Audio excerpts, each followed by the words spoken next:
Dr. Santos, Dr. Tanyag. I'm Dr. Di Maano. Ako ho ang mag-oopera kay Mrs. Chantal Dubois.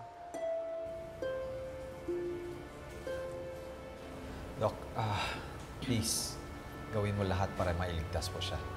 Paniguradong malulungkot po si Zoe, yung kapatid ko, kung may mangyari man po sa lola niya. Kaya gawin niyo pong lahat, ha?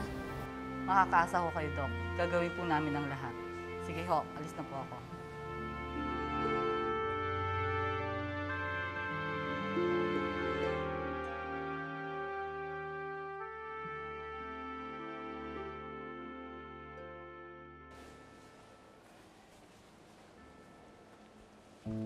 Shermaze, tawagan mo si Froilan. Sabihin mo, linisin nila dun sa farm na walang makikitang ebidensya para kung sakali mang magkaroon ng investigasyon, handa tayo. Sige po, ma'am. Make sure, ha? Walang makikita. Tita Giselle! Nasaan si Lola?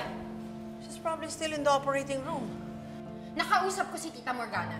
Ang sabi niya, ikaw daw ang nagpakidnap sa kanya. That's a big lie. Of course she'll blame me, kasi galit sa akin si Morgana. Nagsisinungaling siya. Ikaw ang sinungaling. If you're not involved, then anong ginagawa mo dito? Just admit it! Ikaw ang kumidnap sa tita ko at pinaglaruan mo siya!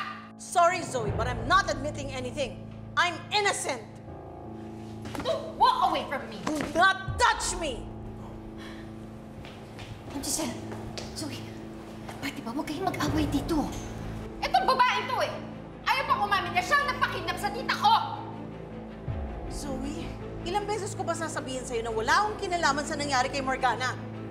Kung hindi ikaw, then sino? Di ba ikaw lang naman ang galit na galit sa kanya? Bakit? Ako lang ba nakaaway ng tita Morgana mo? I'm sure hindi lang ako nakabangga niya. At baka nakakalimutan mo na masama ang ugali ng Morgana na yan. Giselle! Zoe!